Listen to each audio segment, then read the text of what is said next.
Hello, everybody. Hi, guys. I hope you've enjoyed watching Convention. We've loved it. We did a bit of tag teaming with the kids. So some of you may have done that as well. But we wanted to give you a little bit of a summary for those of you that haven't watched it, but also for those of you that have. It's quite handy and helpful to have a bit of a summary of like our favourite parts and the key things from the day. Yeah, and a reminder of what talks were really good and what some of them were talked about if you missed any of them, and what parts you might want to delve into, because some of them had specific points that we'll hopefully bring out in this next 10 minutes. Yes. First of all, well done, doTERRA. I mean, flipping heck, that was an upgrade from the last webvention. That was definitely well done. The whole platform was really good and really professional, and the studio was looking good with Lisa. Did us proud, and I can't pronounce her name. What's the other lady called? Mafalda. And sorry if any of you had any problems logging in. That wasn't the straightforward process, but had issues. Hopefully you learnt you saw on Silver Blossom how to change that, or on any of the other. You have to change the password for it. So yeah. But hey, we'll go straight into Convention. Yes, so it was lovely to see Kirk. Obviously, we know that we're losing Kirk, but we will still see him around, of course. Lovely, happy chappy that he is. I loved what he said. Truly, we are just getting started. We've been doing doTERRA now for 8 years, and so to hear that is really exciting because we've only just scratched the surface. There's so much growth there, and doTERRA are treating it as such, and they're projecting forwards and preparing for this massive growth. Still masses and masses of growth that we are actually seeing all the time, aren't we? Across Europe, across the world, there's continual exciting growth. And Kirk is in charge of Europe, but lives in the US, but he's moved on, and we have a new person now. Yes, we do. So Greg Cook, I really loved listening to Greg. He's one of the executives actually that I haven't listened to as much before. He doesn't generally talk about the beginnings of doTERRA and does the heartfelt stuff. So actually I really appreciated getting to know him a little bit more and hearing his side from his perspective, because it's usually Emily Wright or David Sterling that shares that. So he was reminiscing about how we started, and I remember this, like the office in London. Well, it wasn't London, it was up in Huntingdon, Cambridgeshire area. We went to look at it. There was like maybe a handful of staff there. So this was doTERRA's humble beginnings in Europe, and a tiny warehouse, one room. It was a big garage, basically, wasn't it? A big garage. Yes, it's a big garage. And those a few handful of employees did their own packing, sorting, took the calls, did everything. I remember taking a call. I went in there and took a call. Did you? Yeah. So that's where it began. Nathan doing customer services in doTERRA in the UK. I quickly got told that I wasn't allowed to do that. So it's grown tons since then, and that was probably about 7 years ago, 6-7 years ago that was the case. Now, Greg Cook talked about what 3 things gave him the confidence to remortgage his house and to take a year without getting any salary. And so this is the very, very beginnings of doTERRA when he jumped in and just gave it his all. And he said the number one thing was the essential oils. So they had been essential oil users in their family before doTERRA and had experienced really good results. And so they had belief in the essential oils. So that was number 1 for him. Number 2 was the team that he was going to partner with. That was David Sterling at the time, who was his neighbour, he said, who was his neighbour, and then Emily Wright and Dr. Hill. He knew of their character, he knew of their skill set and their integrity. So that was the number 2 reason that made him jump in. Number 3 was a strong gut feeling that he had been prepared for this, but also that this was the right moment for him and his family. And I thought that was really interesting because that's what we teach people all the time. And I think that's what each of us have done who have embraced this business, is we've fallen in love with the essential oils. We've believed in the company as well, and often the people we sign up with too. So it's that team feel.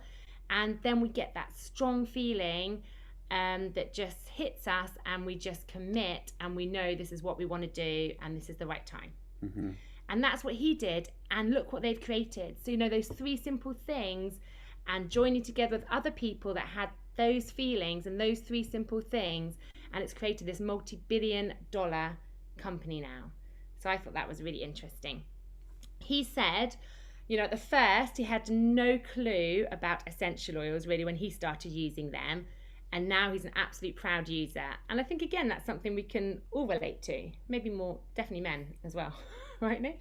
Oh, I've been using them for years. Before doTERRA. Oh yeah, not before doTERRA, no. You're right. So everyone you're sharing with can become a very proud user of doTERRA, starting from nothing. I'm very proud. No clue. And I had no clue either. It's not just me.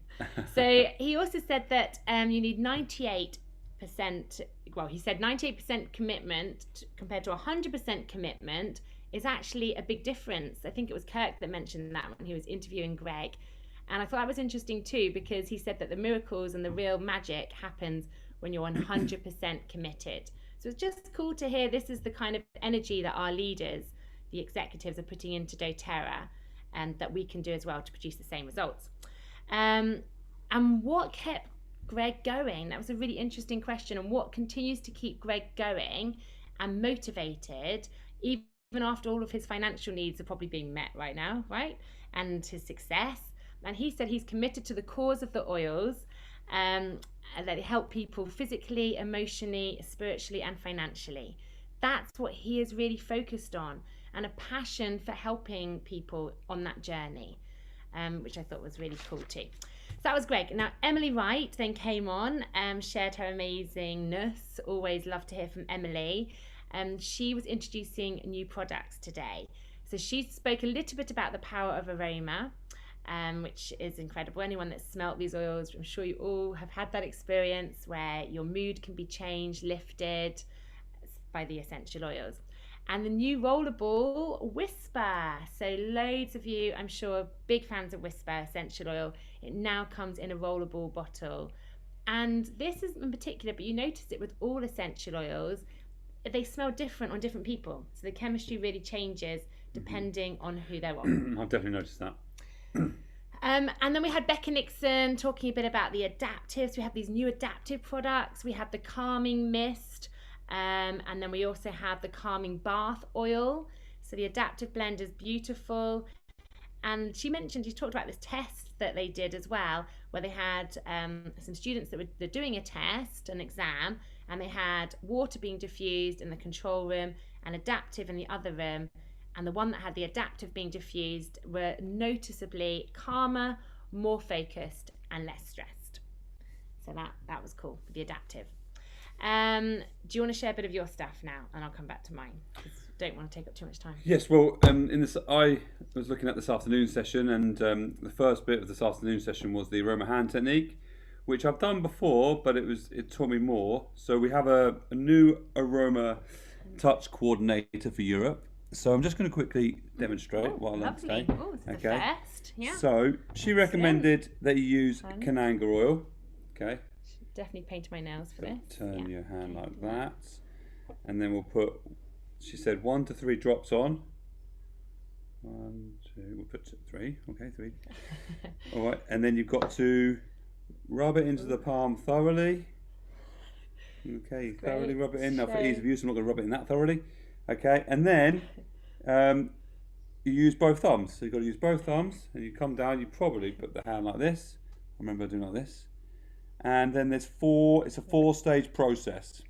Okay, now I'm not going to go through the 4-stage process, but from what I remember, there was, write it down. Yeah. There was the dorsum tissue stretch, which I can't remember how it was. And then there was the radial tissue pull, which I think was down there. Oh, I've got to go through the note. I've got to watch the video again. And then the pinpoint zone activation was definitely there down there. So those points there. That was nice. That's nice. So you've got to do it like that. Yeah. And then I'm liking the interphalangeal pull, which I forgot that. Is it that? Is it that? Oh dear. I've got to watch that video again. But the video will be released, so we can all study that video, so we can all give each other proper hand massages. You can just poke the person's hand. That's nice too. Or just poke them. So you just with the oil on. All right, so I hope you like that demonstration, guys. Hope you're inspired to watch that and learn more. It was actually good. I was enjoying it, but I did remember it. But I've actually had Brain freeze. a moment. And then I'll just do the men's well-being panel. Yeah. So that was We'll do part 1, part 2 of this video, and this could be part 1. okay. So men's well-being panel. So for the they discussed fitness and recovery, and basically for fitness and recovery, they discussed deep blue as being the most useful for prevention and recovery for muscle damage or for joint aches or thing like that, which we kind of all know that one. Now, a comment that was made that was really good was men like to fix things when they are broken, which that's what I do actually. When it's broken, I'll go and fix it. I'll put out the essential oils if I need to fix something. But it's better to prevent it, okay?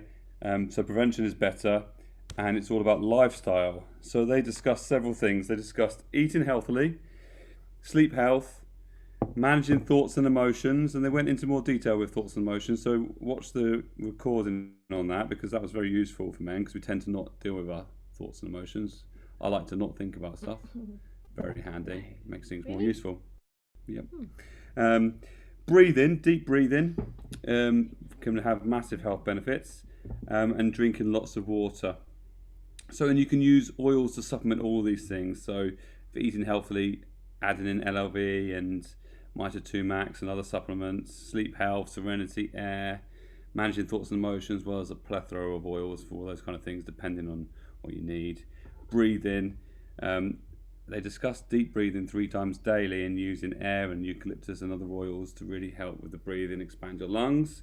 And drinking lots of water. Well, the citrus oils are really good to make drinking water more enjoyable, and also better for your health as well.